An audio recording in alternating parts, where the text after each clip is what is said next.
Memastikan hewan yang dijual ke masyarakat untuk korban dalam kondisi fisik sehat tanpa cacat, memenuhi persyaratan syariat dan layak untuk disembelih, tim kesehatan hewan Kota Batu melakukan pemeriksaan kesehatan hewan di sejumlah titik stand penjualan hewan kurban.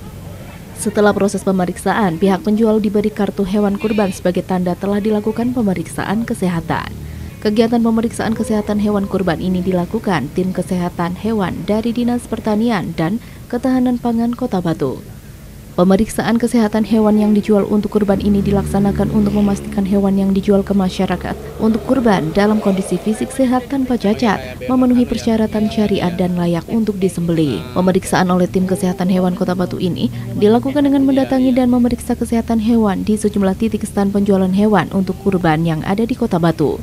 Pemeriksaan hewan untuk kurban ini meliputi pemeriksaan kondisi hidung hewan, mata, kaki, untuk memastikan hewan sudah cukup umur, serta pemeriksaan kesehatan lainnya.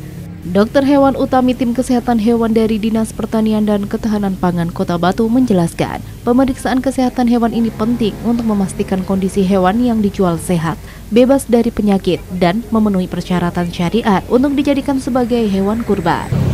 Dalam rangka menyambut Idul Adha, kan biasanya umat muslim kan mengadakan kurban ternaknya.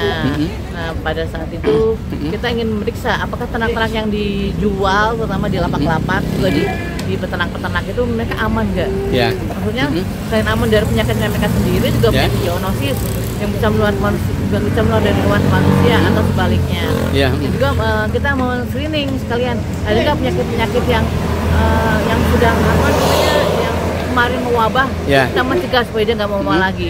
Bahkan nggak ada lah, kayak PMK, kemudian pada di sapi ada LSD selain PMK, ya seperti kayak gitu. Jadi kita mencegah supaya jangan sampai ada penyakit-penyakit itu kembali lagi, karena misalnya kami masih agak trauma tentang kejadian PMK itu tadi. Kalau pemeriksaannya meliputi apa aja, Bu? Kita melihat dari gejala fisiknya, klinisnya aja. Kita dari postur tubuhnya seperti apa. Kemudian kalau dia matanya bersinar kayak gini, kemudian dia lincah kayak itu, itu merupakan salah satu indikasi bahwa hewan itu sehat, baik. Tapi kita belum sampai ke yang lain, hanya pemeriksaan klinis. Kemudian dia poel apa enggak sih? Gigi. Itu menunjukkan bahwa dia sudah cukup buat disembelih. Kemudian dia tidak cacat, dia salah satunya. Dia tidak cacat kalau seperti kayak gini. Dari hasil pemeriksaan di salah satu stand penjualan hewan untuk kurban milik Kabul di Jalan Sultan Agung Batu, tidak ditemukan penyakit kuku dan mulut PMK pada kambing yang dijual. Setelah proses pemeriksaan selesai dan hewan ternak sehat dan bebas dari penyakit, pihak penjual diberi kartu hewan kurban sebagai tanda telah dilakukan pemeriksaan kesehatan hewan, sehingga masyarakat atau pembeli menjadi lebih percaya dan tidak ragu-ragu membeli hewan untuk kurban yang telah dilengkapi dokumen pemeriksaan kesehatan oleh instansi berwenang. Dari Kota Batu, Violan ATV melaporkan.